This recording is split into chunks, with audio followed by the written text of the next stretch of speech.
ستاروں کا جہان آباد کیے سانولے سے چہرے میں گھلتی حیا کی سرخیاں لیے اس کے ہر وعدے پر صدقے دل سے ایمان لے آئی تھی۔ شام کی چائے پیتے مائیکل اور وانیا باہر آنگن میں بچے تخت پر بیٹھے تھے۔ وہ کاپی پینسل لیے پوری دلجمی سے حساب کے سوال حل کر رہی تھی اور گائے بگائے اسے سمجھاتا جا رہا تھا۔ جب چچی ان دونوں کے قریب آ بیٹھی اس واقعے کے بعد ان کے مزاج میں وہ پہلی سی تلخی نہ آ رہی تھی۔ شاید اب انہیں یقین آ گیا تھا کہ چھوٹی سی عمر میں ان کے در پہ آ جانے والا یتیم بچہ کوئی بوجھ نہیں بلکہ سر کا سائبان ثابت ہوا تھا۔ اسے یہاں سے لے جاؤ مائیکل، میں نہیں چاہتی اس کے باپ کہ کسی بھی گناہ کا سایہ اس پہ پڑے۔ تم محنتی ہو، اسے 2 وقت کی روٹی تو کھلا ہی لو گے، بس کسی چھت کا انتظام کر لو۔ میری بیٹی کو یہاں سے بہت دور لے جاؤ مائیکل، جہاں کبھی کوئی دوبارہ اس کا سودا کرنے کی جرت نہ کرے۔ وہ ہاتھوں پر سر گرائے پھوٹ پھوٹ کر رو دی تو وہ اپنی جگہ سے اٹھ کر کے قدموں میں آ بیٹھا۔ اور آپ کو یہاں کس کے سہارے چھوڑ کے جاؤں؟ میری فکر مت کرو، میں جی لوں گی۔ اب صرف وانیا کی پرسکون زندگی ہی میری سانسوں کی ضمانت ہے۔ بولو، مانو گے نہ میری بات؟ اس مان بھرے سوال پر اس کا سر خود بخود اسبات میں ہل گیا۔ خانہ ویلی میں آج خوب چہل پہل نظر آتی تھی۔ بڑی دونوں بہنیں اپنے اپنے بچوں سمیت آئی تھیں۔ زرمینے آپا کے 3 اور پلوشے کے 2 بچے، یعنی کل ملا کے 4 لڑکے اور 1 لڑکی پر ان 5 کی ٹولی نے مل کر ایسا ادھم مچا رکھا تھا کہ گویا کسی جنگ کا سماں تھا۔ موقع پر دیکھتے ہی ولی نے زرمینے کی دونوں بیٹیوں کو زہرا باجی کو بلانے بھیج دیا تھا۔ اس نے زرمینے آپا سے قرآن پڑھا تھا تو ان کے میکے آمد پہ اس سے ملنے کے لیے آنے کی اجازت تھی۔ سب سے مل کر زہرا بچوں کے ساتھ اوپر چھت پہ آ گئی تھی۔ وہ سارے بچوں کو پسندیدہ اس لیے تھی کیونکہ ان کے ساتھ مل کے کھیلا کرتی تھی، انہیں گدگدی اور پھر چھوٹی یمنا کو گود میں لے کر گول گول گھومتی۔ تھوڑی دیر میں ولی کے کھانے پینے کے سامان سے لدا بندہ اوپر آتا دکھائی دیا۔ بچے شور مچاتے سے لپٹ گئے تھے اور پھر اپنا اپنا حصہ لے کر ایک طرف ہو گئے۔ یہ ہم دونوں کے لیے ہے، مائیکل کی شادی کی خوشی میں دعوت سمجھو۔ گاؤں سے تقریباً آدھے گھنٹے کی مسافت پہ موجود اکلوتی بیکری سے چیزوں کا شاپر کھول کر وہ ٹرے سجانے لگا تھا۔ چھوٹا پیزا، 2 سینڈوچ، 2 پیٹیز، نمکو، بسکٹ اور چاکلیٹ۔ بس بھئی، بچوں کی چیزیں میں سے بچائے پیسوں سے اتنی ہی عیاشی کی جا سکتی ہے۔ حد سے رابطہ نہیں ہوا، دل اداس ہو گیا ہے بہت، پتہ نہیں کب واپس آئے گا۔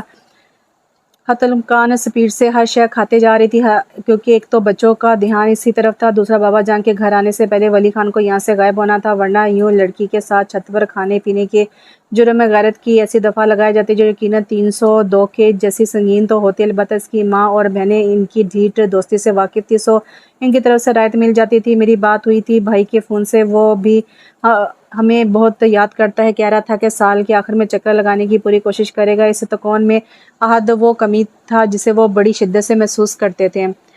ابھی تھوڑی دیر میں سمیع اور باسط کو کہنا تمہیں گھر چھوڑ آئیں گے۔ باقی بچی نمکو دونوں جیبوں میں بھرتا وہ منظر سے غائب ہو گیا تھا۔ سارا دن ماں اور بہنوں نے سر جوڑ کر جو ہنگامی میٹنگ جاری رکھی تھی، اس کا شام کو بڑا غیر متوقع سا نتیجہ نکلا۔ پلوشے کی ساس نے ولی خان کے لیے اپنی چھوٹی بہن نرمین کا رشتہ دیا تھا اور اب ان کی پرجوش خواہش تھی کہ اسے مان بھی لیا جائے۔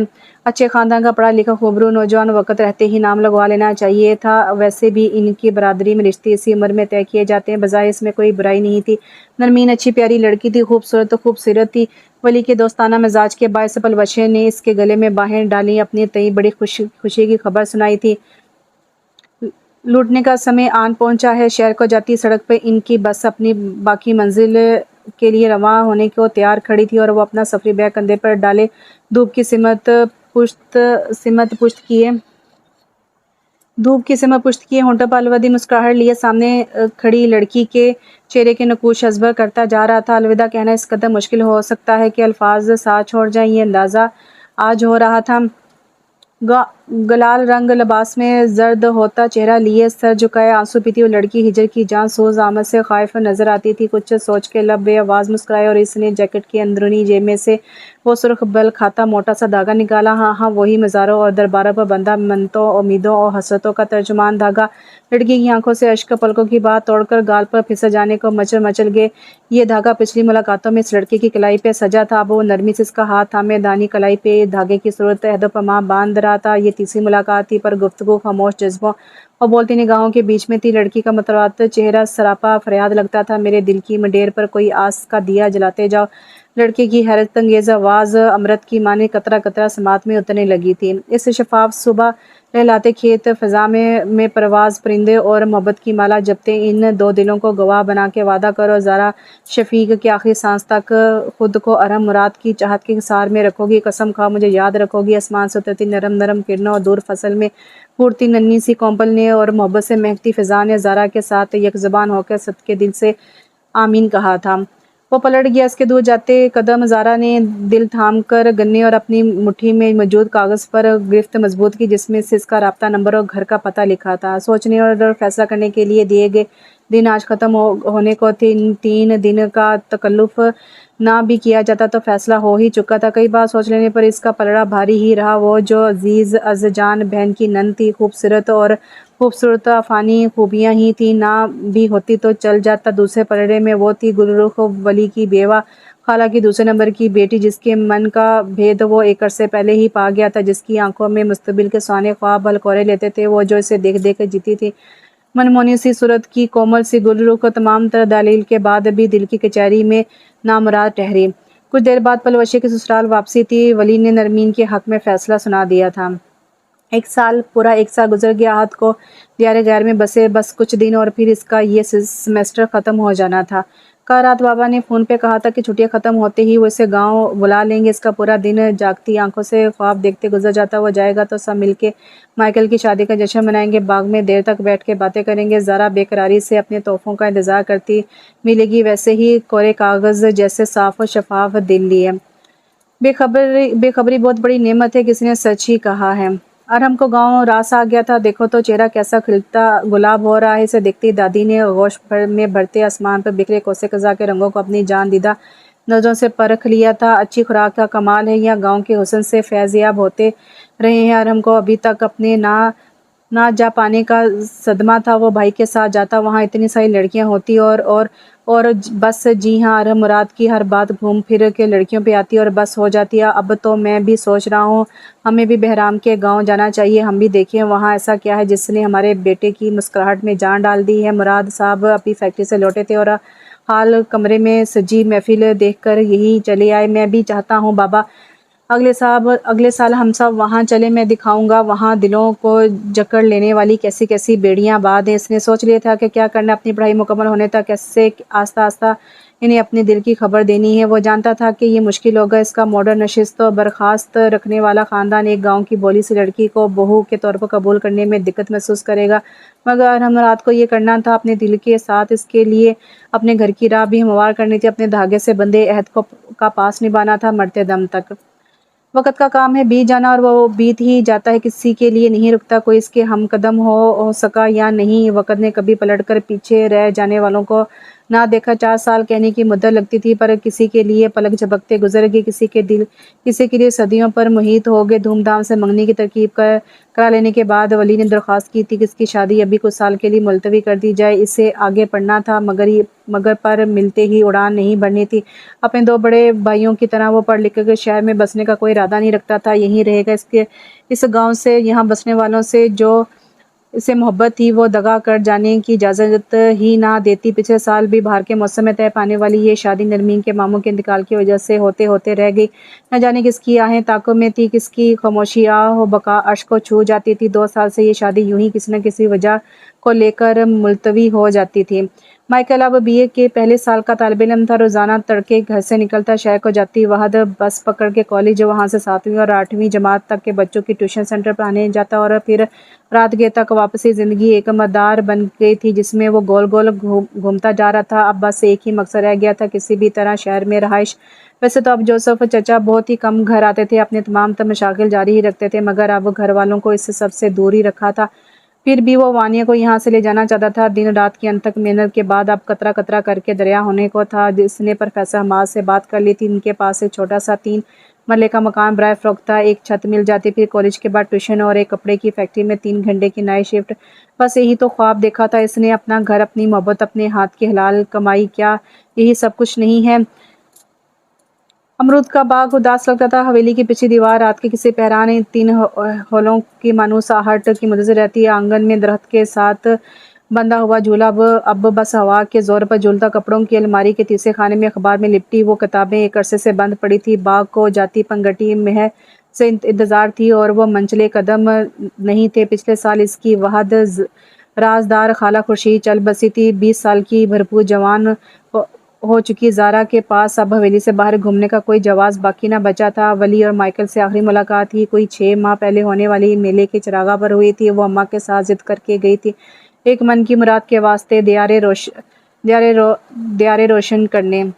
ارحم ہر چیز بھول بھلا پڑھائی میں مگن ہو گیا تھا۔ 3 سال پہلے ہونے والے مراد احمد کے انتقال نے یکدم سے زندگی کا دائرہ تنگ کر دیا تھا۔ وہ اپنے گھر کا سربراہ تھا جس کے کندھوں پہ کئی بھاری ذمہ داریاں تھیں۔ اپنی چھوٹی بہن فلک کی شادی اس نے اسی مہینے کی تھی۔ اب گھر میں وہ خود ارحم اور ماما ہی رہ گئے تھے۔ اب اس کا سارا دھیان راہم کی پڑھائی پر تھا۔ اسے پڑھا لکھا کر اچھا انسان بنا لے اور اپنی ماں کی نظروں میں سرخرو ہو جائے۔ مالی لحاظ سے انہیں مکمل اطمینان حاصل تھا۔ وہ اپنی زندگی میں اوپر تلے بنی 10 دکانیں کرائے پر چڑھا چکے تھے اور سال بھر کے لیے گندم چاول انہیں اپنے آبائی گاؤں سے آتے تھے جہاں اس کی دادی اس کے باقی 2 چاچاؤں کے ساتھ رہتی تھی۔ 4 سال بعد اپنی سرزمین پر قدم رکھنا ویسے ہی خوشکن احساس تھا جیسے اس نے تصور کیا تھا۔ شہر کی پکی سڑک سے لے کر گاؤں کے دھول اڑاتے کچے رستوں پر قدم رکھنے تک وہ عجیب سے احساسات کا شکار رہا تھا۔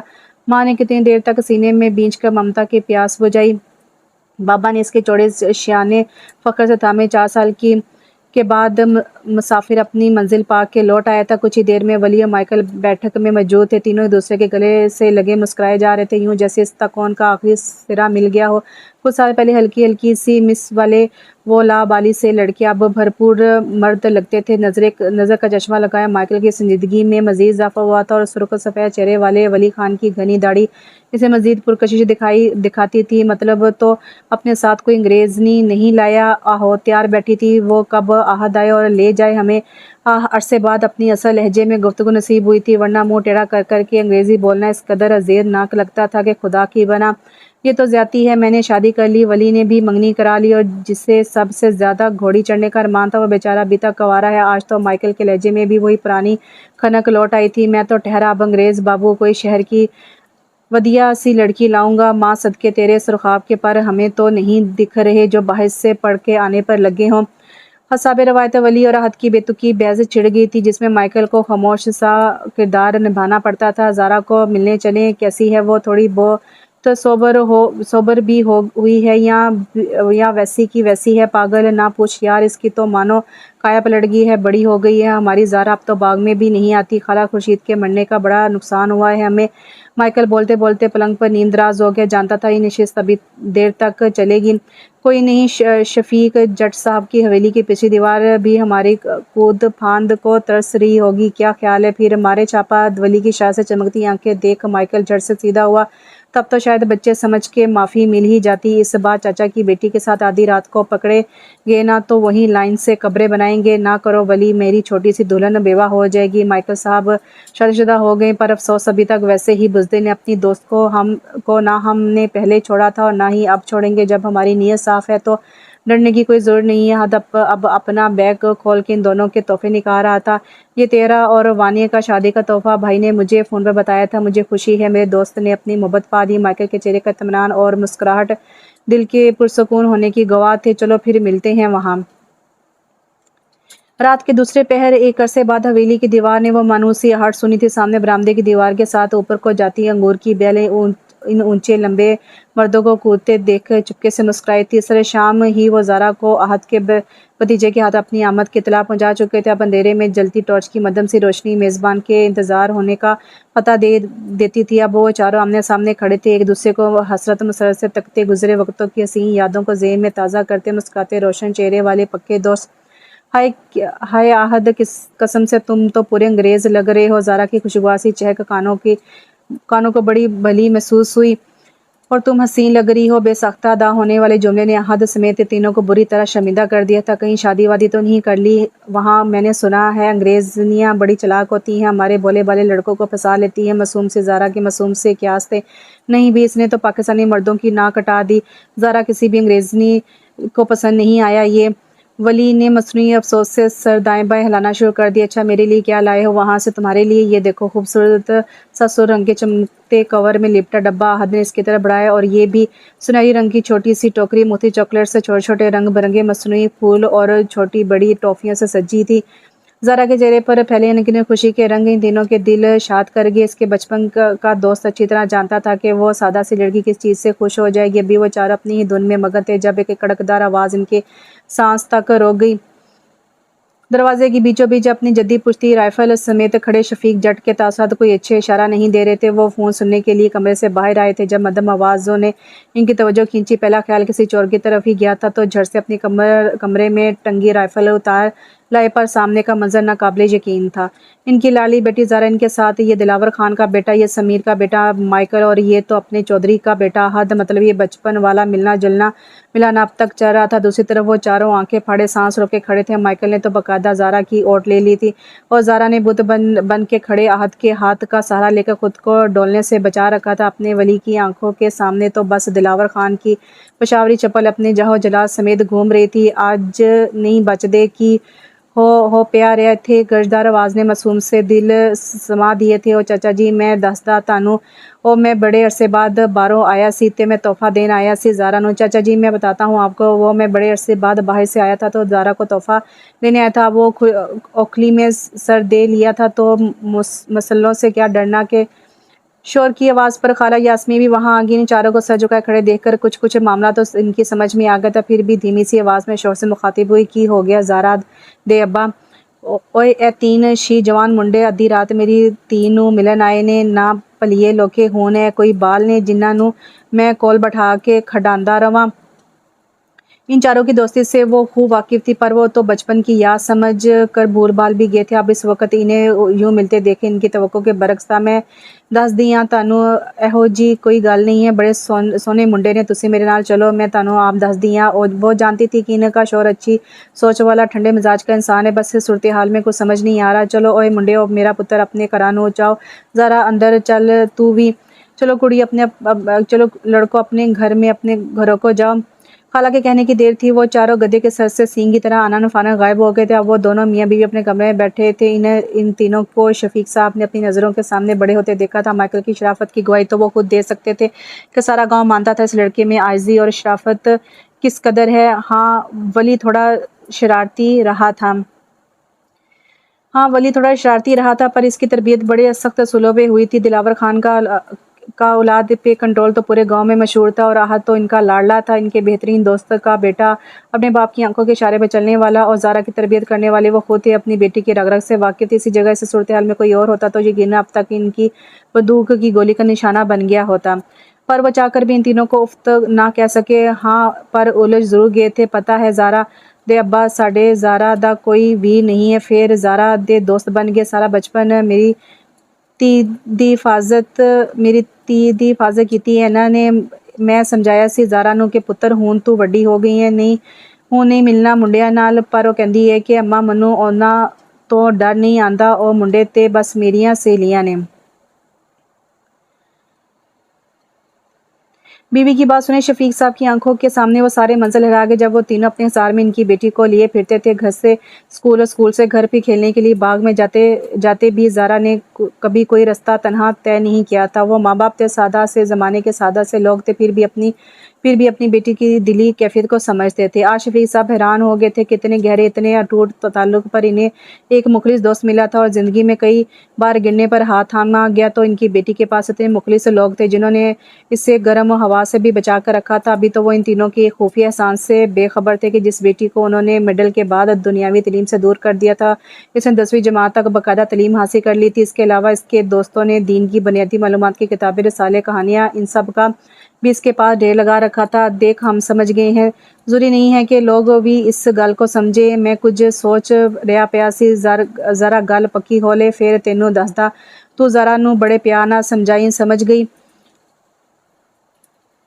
وہ باپ ساری رات نہیں سو سکا تھا، سو تو وہ بھی نہیں پائی تھی جسے اپنے باپ کو دیکھ کر نیک خواہشات لاحق ہونے لگے تھے۔ وہ تین لڑکے بابا کے دیکھے بالے تھے، انہیں عزیز ہیں، وہ بچ جائیں گے۔ جانتی تھی انہیں کچھ نہیں کہا جائے گا، پر جب ارحم مراد کا یہاں ذکر کیا جائے گا تو سب کیسے یہ معاملہ سمجھیں گے۔ وہ جو آج کل میں اس سے رابطہ کرنے والی تھی تو کیا کہے کہ کہہ کے متعارف کرائے گی، اس سے کیا بتائے گی وہ کون ہے، کیسے ملا بابا تو دور کی بات، وہ مائیکل اور راحت کا سامنا کیسے کرے گی۔ ولی کو تو کسی حد تک پتہ تھا، پر وہ جان کر بھی اس معاملے میں انجان بنا رہا تھا۔ اب تو تمہاری پڑھائی بھی ختم ہوگی، فیکٹری بھی جانے لگی ہو، اور اب میں چاہتی ہوں تمہاری شادی کر دو، ہمارے گھر میں بھی رونق ہو جائے۔ ہم اپنی ماں کے گھٹنوں پر سر رکھ کے ارحم مسکرایا۔ چھم سے وہ چھوٹی سی لڑکی یاد ہے جسے اپنے نام کی آس تھمایا تھا؟ اچھا جی، تو کوئی لڑکی ہے آپ کی نظر میں؟ وہ نرم لہجے میں بات آگے بڑھانے کو سیدھا ہوا۔ وہ اپنی ماں کے قدموں میں ان کی طرف رخ کیے، سر اوپر اٹھائے یوں بیٹھا تھا کہ اس کی ماں نے اس کی آنکھوں میں تیرتے سارے جگنو بھانپ لیے تھے۔ میری چھوڑو، اپنی بتاؤ، تمہاری آنکھوں میں جو تصویر دکھ رہی ہے وہ کس کی ہے؟ وہ ماں تھی، خدا کے بعد وہ ذات جو آپ کے اندر باہر اچھے برے سب سے واقف ہونے کے باوجود آپ کی پردہ پوشی کرے، ہزار گناہ کر لینے کے بعد بھی آپ کو سینے سے لگائے، وہ سب بھول جائے۔ اتنا ظرف اللہ کے بعد صرف ماں کے پاس ہوتا ہے۔ وہ گاؤں کی شفیق ہے ماما، وہ 2 وقتوں کا ہونے والا حسین ملاپ، اتنی سادہ، اتنی شفاف کہ اس کے چہرے پر نظر نہیں ٹھہرتی۔ آپ میرے ساتھ چلیں گی نا ماما؟ میں اس سے وعدہ کر کے آیا ہوں، اسے لینے آؤں گا، ہم ضرور جائیں گے۔ ارحم، میں اپنے بیٹے کی خوشی کو خود مانگنے جاؤں گی، تم بتاؤ کب جانا ہے؟ یہ بس اگلے ہفتے تک، ابھی کچھ دن میں بہت مصروف رہوں گا۔ وہ ایک پلاننگ ہوتی ہے جو ہم کرتے ہیں، اور ایک پلاننگ ہوتی ہے جو اللہ کرتا ہے، اور بے شک وہ جو کرتا ہے وہ ہمارے لیے بہترین ہوتا ہے۔ جی، بے کیف سے دن گزرے تھے۔ دن چڑھتے ہی وہ معمول کی مصروفیات شروع ہوتی ہیں تو سارا دن یوں ہی گزر جاتا۔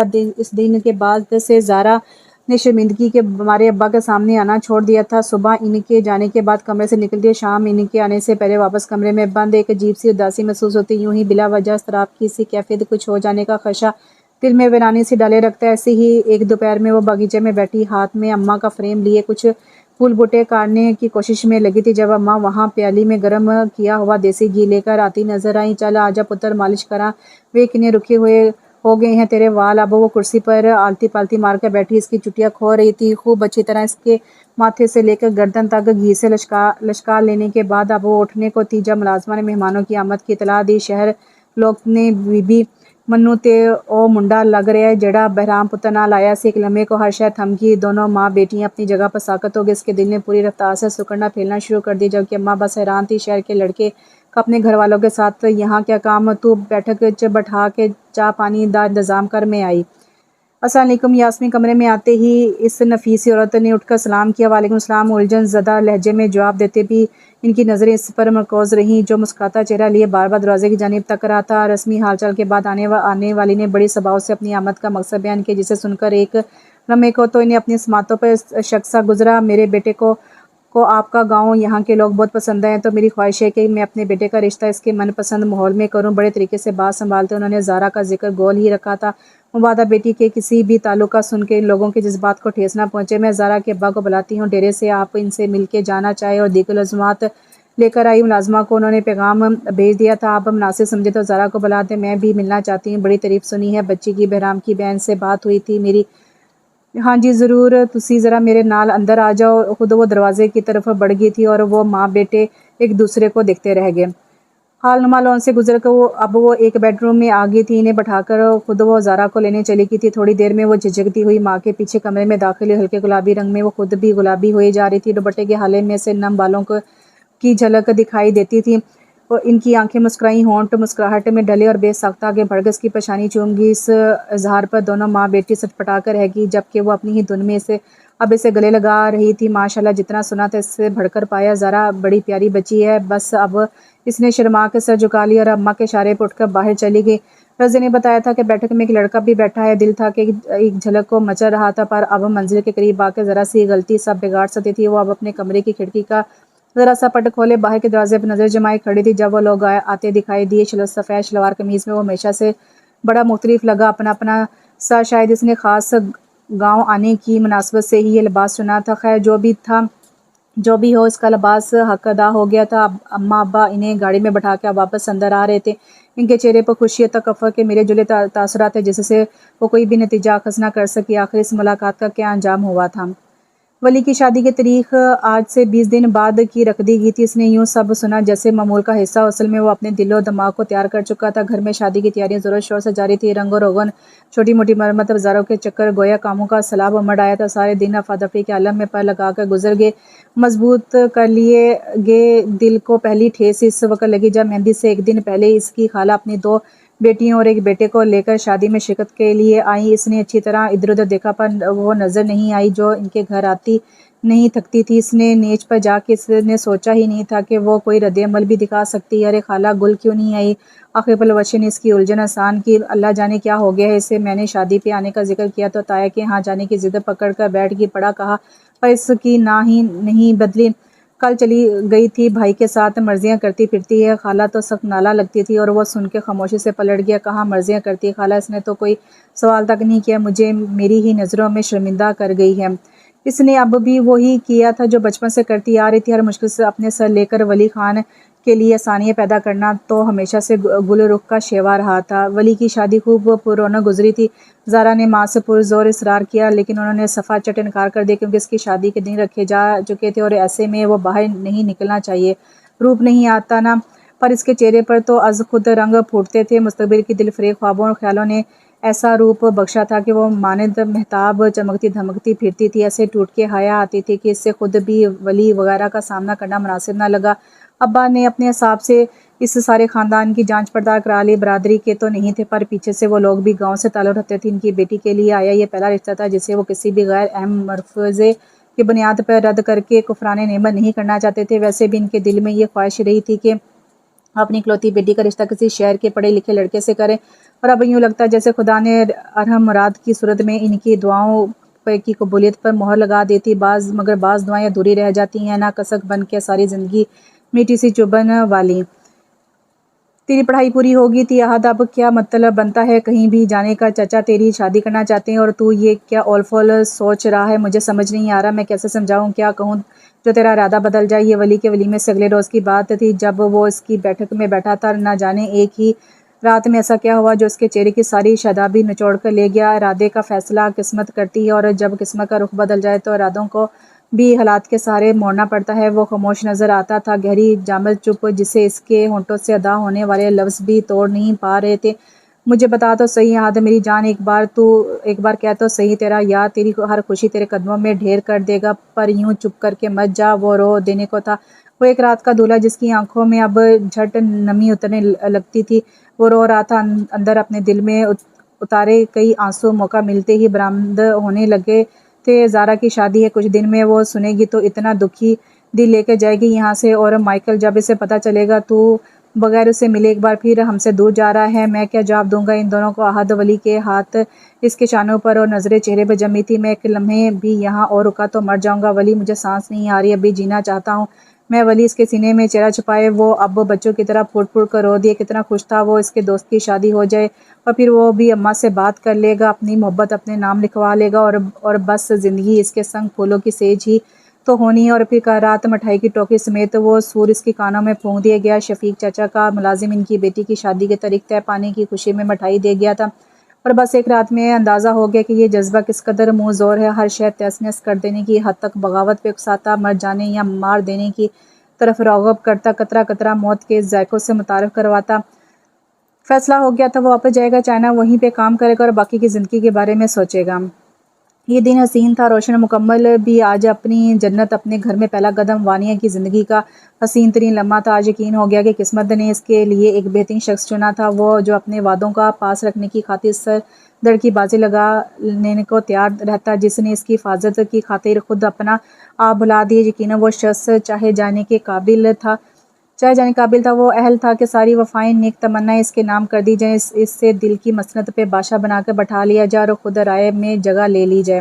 اس کے ساتھ مل کر سارا سامان سیٹ کر کے اب وہ ضروری کام سے باہر گیا تھا۔ سر شام اس کی واپسی ہوئی تو اس کے ہاتھ میں کچھ پیکٹ تھا۔ چچی نے کہا تھا میں اسے تمہاری رخصتی سمجھوں، یہ کپڑے اور کچھ زیور ہیں، کیا وانیہ مائیکل میری دلہن بنے گی؟ وہ مسکرا کر اس نے کہا بڑی خوشی سے۔ اس کی کھلکھلاہٹ میں خوشی کے سارے رنگ شامل تھے، اور پھر وہ بڑی خاموشی سے لوٹ گیا۔ وہیں جہاں سے آیا تھا کئی خواہشات کے مسکن بنا وہ دل اب کسی کونے میں پڑے گداگر کی کاسے کی معنی خالی تھا۔ وہ جس کی عزت کو ہمیشہ اپنی عزت سمجھا تھا، اپنی کسی بھی خواہش کی خاطر سے بے عزت نہیں کر سکتا تھا۔ وہ گھر والوں سے بات کرتا، رشتہ ڈالتا تو یقیناً شفیق صاحب اپنے بہترین دوست کے بیٹے کو ہی ترجیح دیتے، پر اس کی سالوں پرانی وہ معصوم سی دوست مشکوک ہو جاتی۔ ان کا آدھی رات کو اس سے ملنا جانا معنی خیز بن جاتا۔ ایک لمحے کو بھی اگر کوئی اس لڑکی کے کردار کے لیے کچھ غلط سوچتا تو ساری ریاستیں خاک میں نہ مل جاتی۔ ہاں ٹھیک ہے کہ دل کی سن لینی ضروری ہے، پر محبت کے پودے کو عزت کی آپاری چاہیے ہوتی ہے۔ جس محبت میں عزت پہ داغ لگتا ہے وہ کبھی پائیدار نہیں ہو سکتی۔ اس معاشرے میں موجود اپنے سارے کردار یاد رکھے، صرف عاشق بن کے نہیں، ایک بیٹا، ایک بھائی، ایک شوہر بن کے خود کا مباحثہ کرے، پھر سمجھ جائے گا کہ زندگی کے ہر رخ پر آپ کی بہترین کارکردگی کی ضرورت ہے۔ وہ یہاں رہتا تو دل کی بغاوت کا ڈر رہتا، سو وہ دور ہو گئے پیچھے ہٹ کے کچھ وقت کے لیے خود کو سنبھال لینے کی خاطر، اور بعض فیصلے خود کراتا ہے، بساط بچھاتا ہے، اور ہم مہرے بنے شے اور پھر مات کا سفر طے کرتے رہ جاتے ہیں۔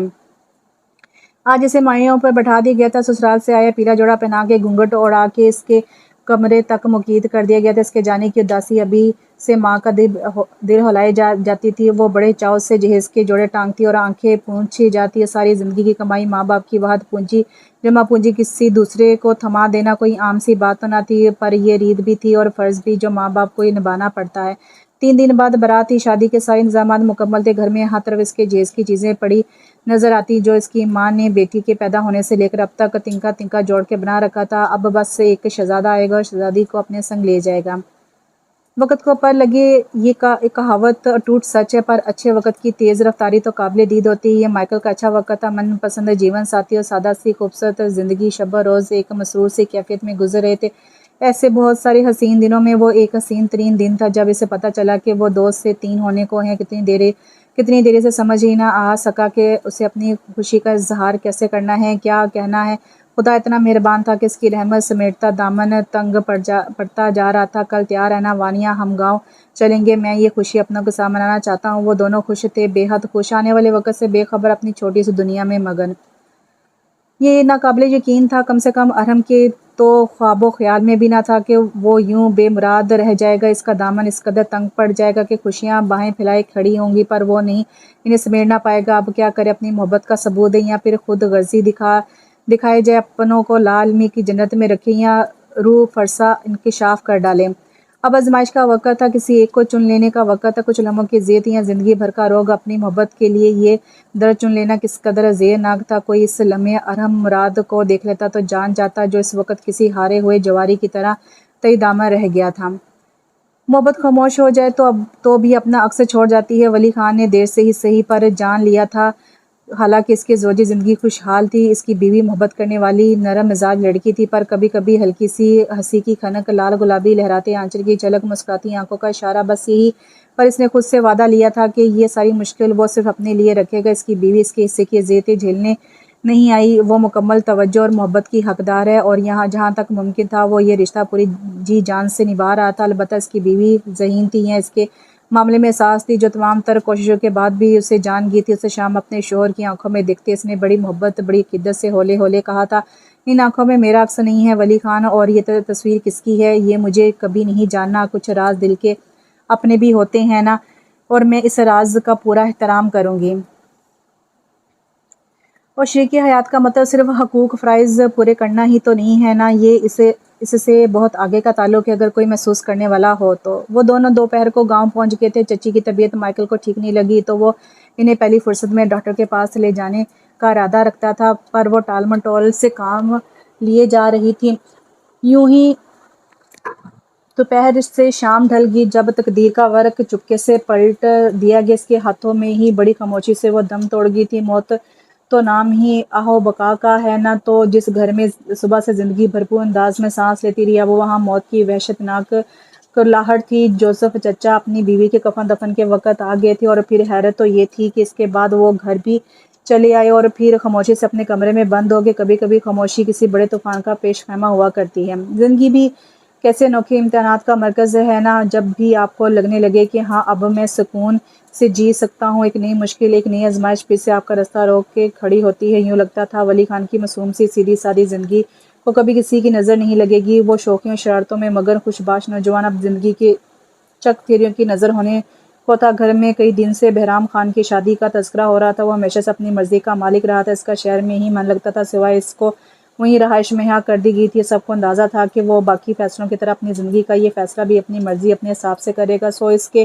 لیے کسی نے بھی کچھ سوچنے کی کوشش نہیں کی۔ وہ دلاور خان کا لاڈلا بیٹا تھا اور اس کے جائز و ناجائز فائدے اٹھانا خوب جانتا تھا، اور اب کی بات اس کی فرمائش سارے گھر کو ورتا حیرت میں ڈال گئی۔ سے مسکراتے جذبات سے چمکتے چہرے کے ساتھ وہ نام لیا تھا، میں گل رخ سے شادی کروں گا اماں، تم خالہ سے بات کرو، میں یہ بہت جلدی چاہتا ہوں۔ یہ الفاظ ولی خان کو اپنی روح کے آر پار ہوتے سنائی دیے۔ مطلب یہ کیسے ہو سکتا تھا؟ اس کا بھائی دنیا کی کسی بھی لڑکی کا نام لے لیتا، پر اب کچھ نہیں ہو سکتا تھا۔ وہ اسے جتنا نظر انداز کرتا آیا تھا، اب وہ اس سے سود سمیت بدلہ لینے کو تیار نظر آتی تھی۔ امتحان شروع ہونے کو تھا۔ اصحاب کی ایک تھکا دینے والی طویل جنگ، جس کا فاتح پہلے ہی چنا جا چکا تھا۔ صبح سے شام سجال گئے تھے۔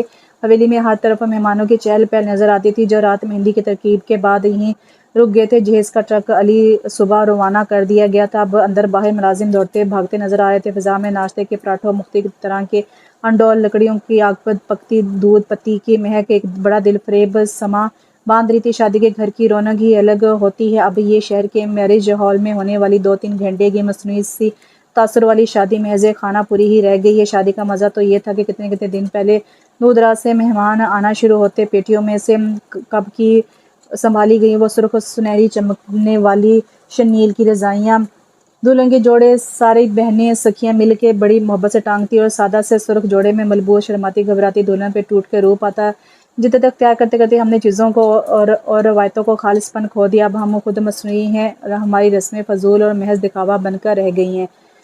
پیسے کی بےہودہ نمود و نمائش نے ہم سے ہماری اصلیت شناخت چھین لی۔ اب ہم دوسروں کی تہذیب کو زبردستی اپناتے اپنے سے باہر ہوتے دکھائی دیتے ہیں۔ یوں ہی ناشتے کے بعد برات کے کھانے کی تیاری شروع ہوگی۔ تیار ہوتے ہوتے اب دوپہر ہونے کو تھی۔ یہ باہر کا موسم تھا، جاتی سردیاں اور آنے والی گرمیوں کے بیچ کا ٹھنڈا میٹھا موسم، جس میں زور کی بھوک لگتی تھی اور ٹوٹ کے نیند آتی تھی۔ اب بھی ہلکی سی ہوا بڑا خوشگوار سا تاثر دے رہی تھی۔ دلہن تیار تھی، گہرے سرخ جوڑے میں روایتی سونے کا زیور پہنے، مہندی سے سجے، ہاتھ پاؤں لیے جھکی نظروں والی حسین سی زارا، جو ہولے ہولے زیر لب مسکراتی، ہر سانس اس کے نام کیے جاتی، وہ نام جو اس کی دائیں ہتھیلی پر مہندی سے لکھا اور دل پر بڑی محبت سے۔ ساری تیاری مکمل تھی، کھانا بالکل تیار تھا۔ استقبال کرنے والوں نے اپنی اپنی نشست سنبھال لی تھی۔ پھولوں کے ہار اور نشاور کرنے والی پتیاں ہاتھوں میں پکڑ لی گئی تھی۔ اب ہر نظر رستے پر جمی تھی، پر وہ رستہ کسی بیوہ کے دل کی مانند اجڑا اور ویران لگتا تھا۔ دوپہر اب سر پہر میں ڈل گئی تھی۔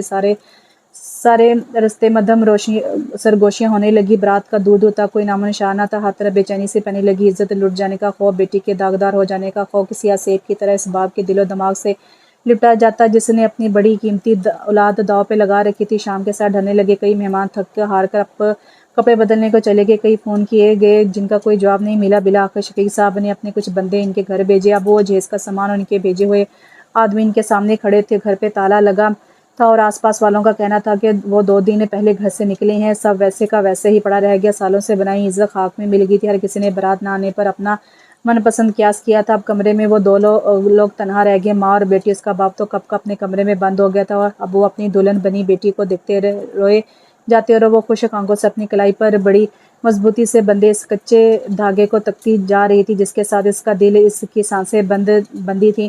طوفان آیا اور آ کے گزر گیا۔ زارا شفیق کے دل کے کواڑ میں حویلی کے دروازوں کی طرح ارحم مراد کے لیے بند ہو گئے۔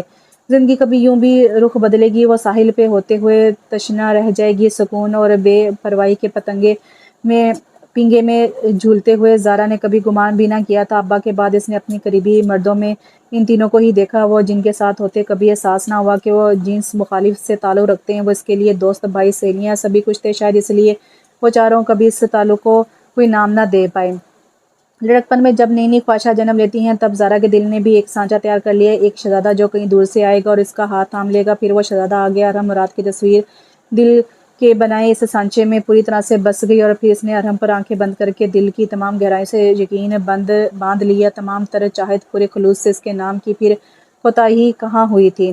زارا کو ارحم کی آنکھوں کی جنش تک ازبر تھی۔ ان آنکھوں میں عزت تھی، محبت تھی، زندگی تھی، پر بے وفائی کا تو کوئی ایک بھی رنگ نہ تھا۔ پھر یہ سب کیوں ہوا، کیسے کر لیا اس نے؟ دماغ انہی پر گندہ سوچوں کا شکار رہتا تھا۔ شب و روز ایک ہی کیفیت میں گزر جاتے تھے۔ وہ گھنٹوں پوری خاموشی سے ایک ہی سمت میں تکے جاتی، کسی نے کچھ کہا تو جواب دے دیا، ورنہ مکمل خاموشی کی حالت میں سارا دن گزر جاتا تھا۔ اماں ابا بھی کچھ عرصے کے لیے چپ صدا لی تھی۔ وقت خود اپنے آپ بہت بڑا محرم ہے، کچھ وقت لگے گا اور پھر وہ سب بھول جائے گی، ارحم مراد کو بھول جائے گی۔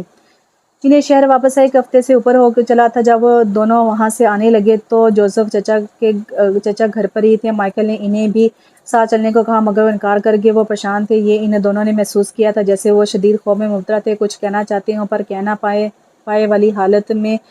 پوچھنے کرنے پر انہوں نے کچھ نہ بتایا تو وہ خاموش رہ گئے۔ وانی کا داخلہ پرائیویٹ بھجوا دیا تھا، اب وہ سارا دن گھر پر ہی ہوتی تھی۔ مائیکل تو صبح گیا شام گئے تک ہی لوٹتا تھا۔ اس وقت بھی دوپہر کے تقریباً 2:30 بجے جب وہ باورچی خانے میں کھڑی رات کے کھانے کی تیاری کرنے میں لگی تھی، دروازے پہ ہوئی دستک نے اسے چونکایا۔ اس وقت کون ہو سکتا ہے؟ مائیکل کے آنے میں تو ابھی وقت تھا۔ انہی قیاسرائیوں کے درمیان اسے دروازہ کھولا تو وہ 3 ہٹے کٹے بدماش گھر میں زبردستی داخل ہو گئے۔ اس کی ہر طرح کی مزاحمت کا گلا گھونٹتے اب وہ لوگ وانی کو اپنی گاڑی میں بٹھا رہے تھے۔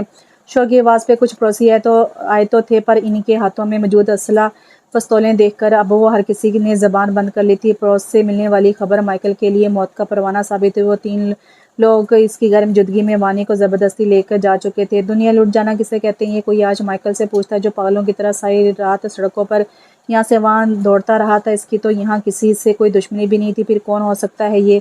کیا اب وہ تھانے میں جائے؟ ہاں، پولیس سے مدد لینی چاہیے۔ اپنے حواس بامشکل بحال کرتا ہوا اب قریبی چوکی میں موجود تھا، پر وہاں جو ہوا اس نے خود کو پورے قد سے زمین میں دھنستے پایا۔ اس خرانٹ شکل والے انسپکٹر نے مختلف اذیتناک سوالات کے بعد خود یہ نتیجہ اخذ کر لیا کہ اس کی بیوی کی ضرور کوئی خفیہ تعلقات تھے اور اب کسی لین دین کے معاملے پر یہ سب ہوا۔ اس رات فٹ پاتھ پر بیٹھے مائیکل کو لوگوں نے بچوں کی طرح بلک بلک کر روتے دیکھا۔ دماغ اس قدر معاف ہو چکا تھا کہ اسے قطعاً سمجھ نہیں آ رہا تھا کہ اس صورتحال میں کس کے پاس جائے، کس سے مدد مانگے۔ کئی گھنٹے وہیں تھانے کے گیٹ سے باہر بیٹھے سوچ کر مائیکل کے ذہن میں جھمکا ہوا ہاں یہ خیال کیوں نہیں آیا۔ دھیرے دھیرے غم شدید غصے میں بدل گئے، اس کی گردن کی رگیں پھول گئی اور سانس بے حد تیز چلنے لگی۔ اب وہ تیز قدموں سے اپنے ہدف کی طرف روانہ ہو گیا۔ یہ آخری بار تھا چاچا، اب یا تو نہیں یا میں نہیں۔ فون کان سے لگا۔ کتنی دیر وہ ساکت رہ گیا۔ زارا کے ساتھ یہ سب کیوں ہو گیا اور بھائی نے خاص مجھے کیوں بتایا ہے؟ کیا یہ قدرت کی طرف سے ایک اور موقع تھا؟ آہت کے دل نے پوری رفتار سے دھڑکنا شروع کیا تھا۔ تھپک تھپک کر سلائیگی محبت نے بڑے بھرپور انداز میں انگڑائی لی تھی، ہونٹوں نے عرصے بعد مسکراہٹ کا ذائقہ چکھا تھا اب کہ وہ ایک کوشش ضرور کرے گا، اس کو پا لینے کی خاطر قدم بڑھائے گا۔ اسے یقین تھا کہ وہ زارا کے دل میں بھی اپنی محبت پیدا کر لے گا۔ وہ اس نظر سے اس کے لیے نہیں سوچتی یہ وہ جانتا تھا، پر ایک بہترین دوست ایک بہترین شوہر بھی تو ہو سکتا ہے۔ اس نے بڑی ہمت کر کے بھائی سے بات کر لی تھی، سب کیسے کرنا ہے بڑے اچھے طریقے سے سمجھا دیا تھا۔ اب جو بھی کرنا تھا جلد از جلد کرنا تھا، ایک بار پھر وہ وقت کے ہاتھوں شکست نہیں کھانا چاہتا تھا۔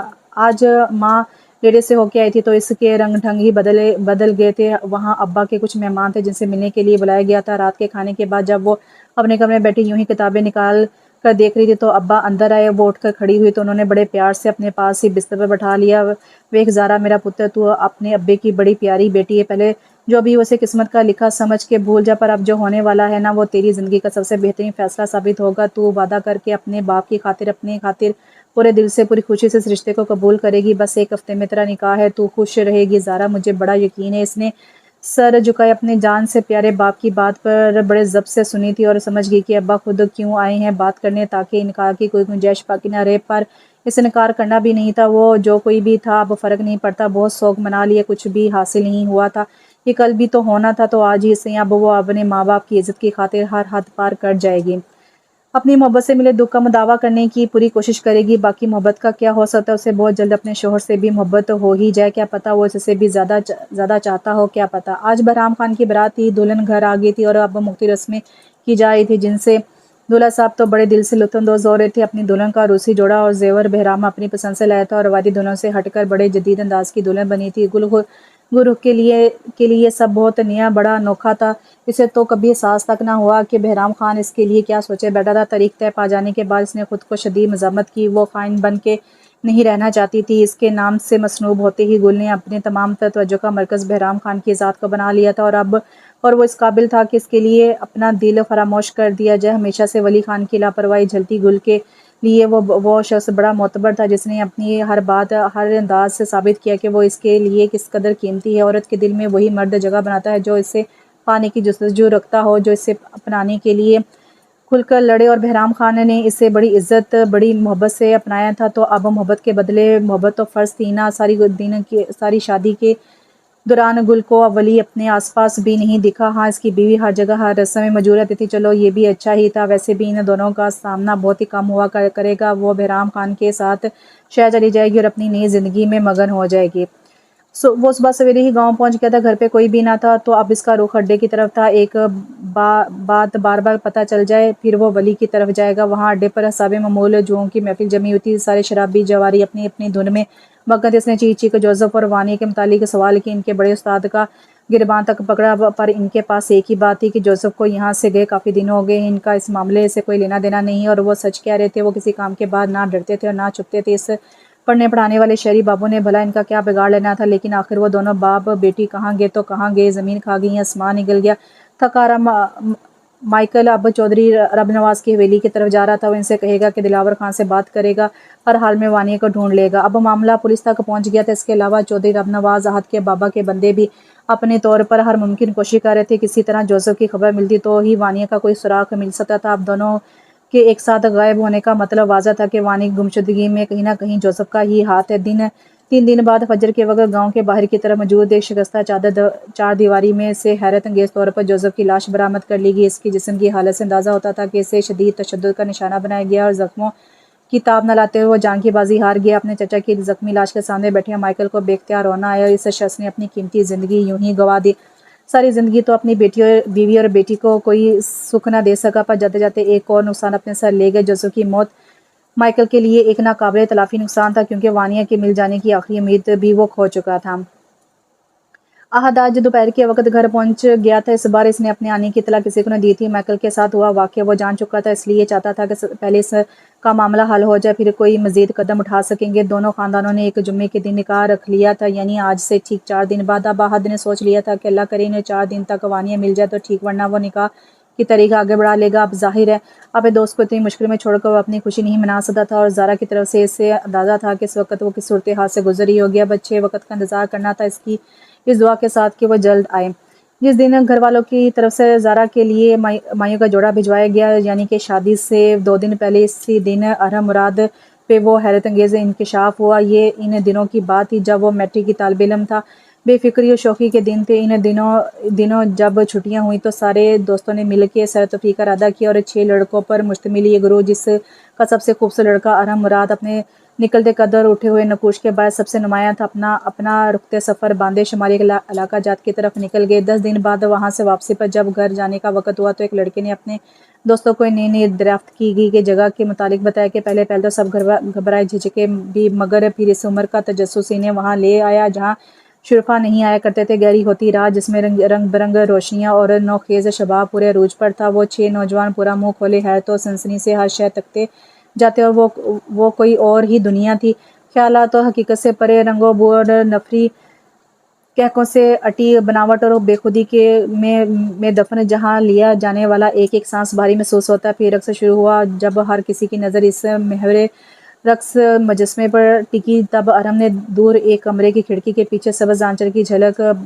جھلک بار دیکھی۔ اب اس کا سارا دھیان اس کھڑکی کی طرف تھا جو اس حال سے آگے جاتی راہداری کے سرے پہ موجود کمرے میں تھی۔ ڈھولک کی تھاپ، گھنگرو کی چھنک اور کمال ادا سے کیے جانے والے رقص نے سما باندھ رکھا تھا۔ ہر کوئی اس کے پیروں کے ردم کے ساتھ جھوم رہا تھا۔ تب وہ ہولے سے اپنی جگہ سے اٹھا اور اس کمرے کے دروازے پر آئے ہلکی سی دستک دی۔ ہاں، ہال کے علاوہ باقی ہر جگہ اندھیرا تھا۔ وہاں تیز روشنی کر کے باقی بتیاں گل کی گئی تھیں۔ بس اس کمرے میں نیم سی روشنی تھی جسے کوئی بلب جلا کے کسی کپڑے سے ڈھک دیا گیا ہو۔ جھٹ سے دروازہ کھولا اور اندر موجود لڑکی نے اسے بازو سے کھینچ کر پیچھے دروازہ واپس بند کر دیا۔ اب وہ اس کے منہ پر ہاتھ جمائے اپنے ہونٹوں پر دوسرے ہاتھ کی انگلی رکھے سے خاموش رہنے کا اشارہ کرتی رہی تھی، اور وہ آنکھیں پھاڑے مجسمہ حیرت بنا اس لڑکی کو دیکھ رہا تھا جو تقریباً اسی کی عمر کی لگتی تھی، سانولی سی، کمزور سی، تیکھے سے نین نقش والی۔ وہ لڑکی اس جگہ سے قطعاً میل نہیں کھاتی تھی۔ پھر اس نے جلدی میں ارحم کو اپنی ساری کہانی سنائی کہ کیسے اس کی کوٹھی کی مالکہ نے اسے یہاں بھیج دیا ہے۔ والدہ نے بڑی چھوٹی عمر میں ایک کوٹھی والوں کے ہاتھ فروخت کر کے اپنی جان چھڑا لی، اور پھر اس نے بھی آگے بھیج ڈالا۔ پر وہ میخنی سی دکھنے والی لڑکی ارادوں کی مضبوط لگتی تھی۔ وہ بالکل خوف زدہ نہ تھی، بلکہ یہاں سے باہر جانے کا ارادہ کیے ہوئے تھی۔ اس نے بڑی پھرتی سے ارحم کو ساری بات سمجھا کے دوبارہ آنے کا وعدہ لیا۔ رقص ختم ہو گیا تھا اور ساتھ ہی وہ کالی سیاہ رات بھی۔ دوسری بار وہاں اکیلا گیا تھا۔ اس بار اس کی جیب میں 2 ماہ کا جمع شدہ جیب خرچ بھی تھا۔ اب وہ اس سے ملا تو وہ مکمل تیاری کر چکی تھی، بڑی ذہین بھی تھی۔ اس نے 2 ماہ کے عرصے میں سارے اندر کے راستے جان لیے تھے۔ ارم نے اسے وہ پیسے دیے تاکہ وہ کسی محفوظ جگہ پہنچ تو جائے اور اسے اپنی رہائش بتائی۔ ابو کا نمبر بھی دیا۔ حالانکہ اس کا ایسا کوئی ارادہ نہ تھا، نہ ہی وہ اس لڑکی کی کوئی مدد کر سکتا تھا، پر اسے اندر کہیں یقین تھا کہ وہ کبھی یہاں سے نکل نہیں پائے گی، اور وہ نکل آئی تھی، اس قید خانے سے نجات پا گئی تھی۔ اب وہ 2 سال بعد جب اسے وہ خط ملا تو ارحم کے حواس جھنجھلا گئے۔ ایک لڑکی اس کے سہارے یہاں تک چلی آئی تھی، صرف منہ زبانی بتایا پتہ اس نے اپنے دل پر لکھ لیا ہوگا، یہ ناممکنات میں اسے لگتا تھا۔ تبھی وہ اسے بھول بھال بھی گیا تھا۔ اس نے خط میں لکھا تھا کہ وہ تبھی وہاں سے نکل آئی تھی اور پھر ایک ہاسٹل میں پناہ لے لی تھی۔ ارحم کا پتہ ڈھونڈتے اسے کافی ماہ لگے، پر اس نے ہمت نہیں ہاری اب اس سے ملے، کیونکہ وہ اس کے پیسے واپس کرنا چاہتی ہے۔ ارحم کو بیک وقت ہنسی بھی آئی اور رونا بھی۔ قسمت نے کیسا کھیل کھیلا تھا، اس نے بہت سوچا اور پھر وہی کیا جو اسے اس وقت ٹھیک لگا۔ وہ زارا کو چھوڑ دیتا تو اس سے کوئی خاص فرق نہیں پڑتا تھا، پر دوسری طرف وہ تھی جس کے پاس اس دنیا میں خدا کے علاوہ کوئی آسرا نہیں تھا۔ اس نے زارا کو اطلاع دینی چاہی، پر ہمت ہی نہیں ہوئی۔ اس کے معاملے میں تو وہ ویسے بھی بزدل ہی ثابت ہوا تھا، تو چلو ایک بزدلی اور صحیح۔ اس دن وہ اپنی ماں کو لے کر چپ چاپ گھر سے غائب ہو گئے۔ انہیں سمجھانا مشکل نہیں تھا، اور ارحم پہلے سے ہی دوسرے شہر میں تھا، ایک بار پہلے بھی اسے تنہا چھوڑ آیا تھا، اب دوبارہ چھوڑنے کا حوصلہ نہیں کر پایا تھا۔ ان آنکھوں میں جلتے الفت کے دیپ اب بھی روشن ہوں گے، مشکل سے ہی صحیح، پر اس دل نے پتھر رکھ کر فیصلہ کر لیا تھا۔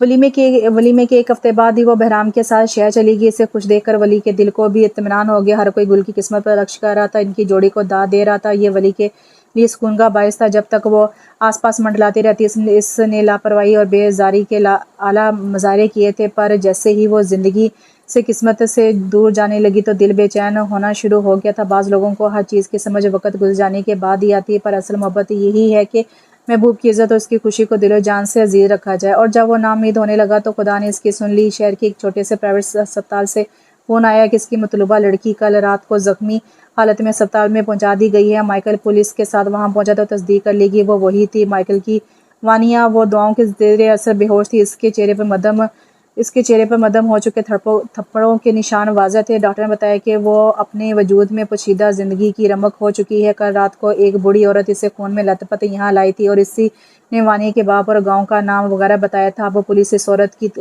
کو ڈھونڈنے چل نکلی تو جو بتا سکتی تھی کہ یہ سب ہوا کیا تھا۔ آخر 2 دن کی سر توڑ کوشش کے بعد وہ عورت مل گئی تھی۔ اس نے بتایا کہ جوزف نے ایک بہت بڑا جوا کھیلا تھا، اور اپنے گاؤں والے اڈے میں نہیں بلکہ یہاں شہر کے بڑے خطرناک گنڈوں کے اڈے پر وہ 10 لاکھ کی رقم ہار گیا تھا۔ انہوں نے اسے مار پیٹ بھی لیا، پر کیا فائدہ تھا، اسے تو رقم نہیں مل جانی تھی۔ پھر اس نے کسی رشتے دار کی تلاش شروع کی گئی تو انہیں پتہ چلا کہ اس کی ایک بیٹی اپنے شوہر کے ساتھ یہاں رہتی ہے۔ وہ لوگ پہلے بھی کوٹھے کی ایک بائی کو لڑکیاں بیچ چکے تھے، اور یہ بھی اسی کو بیچ دیں گے تو رقم مل جائے گی۔ ادھر جوزف کو ان کے ارادوں کی خبر ہوئی تو وہ وہاں سے فرار ہو گیا۔ دوپہر کے وقت وانیا اغوا ہوئی اور شام تک کوٹھے پر پہنچا دی گئی۔ جوزف کے لیے وہ جگہ دیکھی بالی تھی۔ اس نے وہاں کی ایک ملازمہ جو اس کے دور پر ایک رشتے دار بھی تھی، اس کو ساتھ ملایا اور پہلی ہی رات وانی کو وہاں سے نکال لیا۔ اب بائی ان بندوں پر برس رہی تھی کہ وہ پیمنٹ ہو جانے کے بعد فوراً بعد مال غائب کرا گئے ہیں، کیونکہ اس کے ساتھ اکثر ایسا ہو جاتا تھا۔ اپنی بیٹی کی حالت نے جوزف کی زندگی میں پہلی بار بری طرح شرمندہ کر دیا تھا۔ اس نے اس عورت کی منت کی کہ ابھی کچھ دن تک وہ اس کی بیٹی کو اپنے گھر میں چھپا لے، تھوڑا سا معاملہ ٹھنڈا ہو جائے تو وہ اس کے شوہر کو بلا لے گا۔ خود جوزف وہاں سے نکل آیا تھا، جانتا تھا وہ لوگ کتوں کی طرح سے ڈھونڈ رہے ہوں گے۔ پورے دن یہاں وہاں چھپنے کے بعد اس نے مائیکل کا پتہ کیا تو وہ گاؤں جا چکا تھا، لہٰذا وہ بھی گاؤں کی طرف روانہ ہو گیا، لیکن اس کے تعاقب کاروں نے اسے گاؤں سے باہر ہی جا لیا اور اس وقت تک مارتے رہے جب تک اس کی سانس رک نہ گئی۔ لڑکی اور رقم تو انہیں نہ مل سکی، پر اس کو مار کے کچھ تو بدلہ پورا ہوا ہی تھا۔ ادھر وہ عورت وانی کی طرف سے شدید خوفزدہ تھی، کیونکہ اس کی طبیعت بری طرح خراب ہوتی جا رہی تھی۔ شدید خوف اور صدمے کے باعث اسے بخار ہو گیا تھا جو بڑھتا ہی جا رہا تھا۔ اس کے چہرے پر کئی نشان تھے، یعنی اتنے سے وقت میں بھی اسے مارا گیا تھا، اور وہ حواس باختہ تب ہوئی جب اس نے خون دیکھا۔ کسی طرح اس لڑکی کو ہسپتال پہنچایا، اس کے ساتھ باپ کے نام اور پتے والی پرچی چھوڑی اور خود وہاں سے غائب ہو گئی۔ مائیکل کے لیے یہی کافی تھا کہ وہ اس کے پاس موجود اسے اپنی اولاد کے لیے دکھ ضرور ہوا تھا، پر ساتھ ہی خدا پر بھروسہ بھی تھا کہ جس نے ایک بار نوازا تھا وہ دوبارہ پھر سے نواز دے گا۔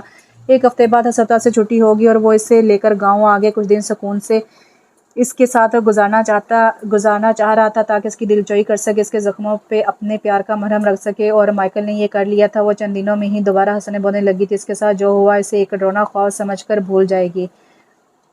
نکاح کی تاریخ اس جمعے سے بڑھا کر اگلے کر دی گئی تھی اور پھر آخر وہ دن بھی آ گیا تھا۔ دوسری بار دلہن بن کر بیٹھی زارا کی محسوسات اب کی بار مختلف تھے۔ ہتھیلیاں پسینے سے بھیگ جاتی اور دل کی دھڑکن اپنے کانوں میں سنائی دینے لگی۔ سوچنا تو آسان تھا پر یہ کر لینا کس قدر دشوار ہو رہا تھا۔ اس نے تو جذبات میں آ کر اماں سے یہ تک نہ پوچھا کہ ہے کون، وہ کن لوگوں میں بھیج رہی ہو۔ اس کے تو سسرال والے ایک بار بھی گھر نہ آئے اور نہ اسے دیکھا نہ پسند کیا، پھر بھلا کیسے رشتہ ہو گئے تھے۔ دن تک تو کوئی سوچ ہی نہ آئی پر اب اس کی طرف سے آیا۔ روسی جوڑا پہنتی زارا کی تمام تر توجہ بے ساختہ اس نامعلوم شخص کی طرف ہوگی جو اس کی زندگی کا سب سے اہم کردار بننے جا رہا تھا۔ وہ پچھلے 10 منٹ سے اپنے بال جما رہا تھا۔ مسکراتی آنکھوں والا احد دھیرے دھیرے گنگناتا اور جھوم جاتا۔ ابھی تھوڑی دیر بعد جب وہ بارات لے کر گھر سے نکلے گا تو اس کے کمرے کی سجاوٹ شروع ہو جائے گی۔ وہ چاہتا تھا کہ اپنی دلہن کا اپنے گھر اپنی زندگی میں ایسا استقبال کرے کہ وہ اپنے پرانے سارے دکھ بھول کر بس اسی کی ہو جائے۔ اس نے فون پر اماں کو سمجھایا تھا کہ وہ زارا کے گھر نہیں جائیں گی، بلکہ اسے خبر نہیں ہونی چاہیے کہ اس کی شادی کہاں ہو رہی ہے۔ وہ چاہتا تھا کہ اس کا نام زارا نکاح کے وقت یہ سنے اور یقیناً یہ بڑا دل فریب لمحہ ہوگا۔ ایسی الٹی سیدھی سوچوں کے درمیان اسے بڑی سی چادر میں چھپایا گیا اور قاضی صاحب اندر آیا۔ ایجاب قبول کرانے کے لیے انہوں نے جو نام لیا، زارا کو اپنی سماعت کا دھوکہ محسوس ہوا۔ سن ہوتے دماغ سے اس نے 3 بار اقرار کیا اور زیر لب وہ نام دہرانے لگی، احد عباس۔ تم کیسے؟ بیک وقت اس کی آنکھوں میں آنسو اور ہونٹوں پہ مسکراہٹ آئی۔ پتہ نہیں کیوں یہ نام سنتے ہی مستقبل سے جڑے سارے خدشے، سارے وسوسے کہیں دور جا سوئے۔ دل ایک دم سے ہلکا ہو گیا، اسے لگا کہ وہ اپنوں میں واپس آ گیا۔ اب اس نے اٹھ کر خود کو آئینے میں دیکھا، وہ احد کی دلہن ہے، یعنی وہ اپنے احد کی دلہن ہے۔ اسے اپنے عکس سے حیا آئی اور دونوں ہاتھوں میں اپنا چہرہ چھپا گئی۔ وہ اس کے کمرے میں موجود تھی، سر جھکائے، تھوڑا گھبراتی، تھوڑا شرماتی اور پھر ہولے سے مسکراتی سی۔ آنے والا جب چلتا ہوا بستر کے قریب آ کے رکا تو نظر اس کے قدموں سے اٹھتی ہوئی چہرے تک گئی۔ وہ مسکراہٹ دباتا اسے ہی دیکھ رہا تھا۔ السلام علیکم، وہ خوبصورت آواز میں زارا کا ارتکاز نہ توڑ پائی اور وہ بستر سے اتر کے اس کے مقابل آ کھڑی ہوئی۔ مجھے اندازہ تھا تمہیں شوق لگے گا، پر اتنا گہرا صدمہ۔ ہوش میں آؤ زارا، خوشی سے لوٹ پوٹ ہو جاؤ، بیٹھے بٹھائے اتنے شاندار دولہے کی مالکن بن گئی ہو۔ احد کا محسوس چڑھاتا ہوا شرارتی سا انداز اسے بے ساختہ مسکرانے پر مجبور کر گیا۔ اس کی محبتوں کو ثبوتوں، قسموں اور دلیلوں کی ضرورت ہی نہ تھی۔ اس نے محبت کی اور اپنا لیا، بس یہی کافی تھا۔ پھوٹنے میں ابھی کچھ وقت تھا جب احد نے اسے پورے زور و شور سے جگایا۔ کیا مصیبت ہے؟ وہ وہیں بستر سے منمنائی، انتہائی کوئی سستی کی ماری انسان۔ جلدی اٹھو، کہیں جانا ہے ہمیں اور ابا کے اٹھنے سے پہلے واپس بھی آنا ہے۔ خود تو وہ تیار کھڑا تھا۔ ہیں اتنی صبح کہاں جانا ہے احد؟ آخر وہ اب بستر سے نکل آئی تھی اور اب تیار ہونے چلی گئی تھی۔ شادی کے ہفتے میں اس نے اسے وہی پرانی والی زارا بنا لیا تھا، ہنستی مسکراتی، بات بات پر روٹھ جاتی۔ ارے بھائی، تمہیں تمہارے حق مہر میں کچھ دیا تھا، میں نے وہ دکھانے جا رہا ہوں۔ دبے قدموں مین گیٹ سے نکلتے اس نے سرگوشی کی تھی اور اونچی پن گٹیوں سے گزر کے اس باغ میں پہنچ کر زارا نے اپنی زندگی کا سب سے حسین منظر دیکھا۔ نرمین اور وانیہ ہاتھوں میں پھولوں کے گلدستے لیے کھڑے تھے۔ ان دونوں کے عین پیچھے کھڑے ولی اور مائیکل مسکرا رہے تھے۔ میرے حصے میں یہی ایک باغ آیا تھا، یہ ہمارے بچپن کا چشمدید گواہ باغ تمہارے دوستوں سمیت میں نے تمہارے حق مہر میں دے دیا زارا۔ اب یہ سب تا عمر تمہارا ہے۔ یہ پھوٹتی ہوئی خوشگوار صبح، لہلاتے کھیت چہچہاتے پرندے اور مسکراتے دوست، یہ سب تمہیں احد عباس کی زندگی میں خوش آمدید کہتے ہیں۔ اس کے حق میں کھڑے شخص کے کان کے پاس بڑی خوبصورت سرگوشی کی تھی اور وہ سب مسکرا اٹھے، زندگی اور خوشیوں سے بھرپور مسکراہٹ سمیت۔ سنو میرے دامن کے جگنوں ستارے یہ سارے، گر سمیٹ لو تو ہم تمہارے۔ تو یہاں پہ ناول ختم ہوا۔ بہت خوبصورت ناول تھا، بہت ہی مزے کا اور دوستوں کی کہانی تھی اور بہت ہی یعنی کہ ہارٹ ٹچنگ تھا۔ مجھے تو بہت اچھا لگا، امید کرتی ہوں آپ کو بھی پسند آیا ہوگا۔ پلیز کمنٹس میں لازمی بتائیں اور ویڈیو کو لائک اور شیئر کرنا مت بھولیں۔ انشاءاللہ کہ ناول کے ساتھ بہت جلد حاضر ہوتی ہیں، تب تک لیے دعا میں یاد رکھیں اور اس ناول کو پڑھنے میں جو بھی غلطی کوتاہی ہوگی ہو اس کو اگنور کیجیے گا یا درگزر کیجیے گا۔ تو مجھے آپ اجازت دیجیے، اللہ حافظ۔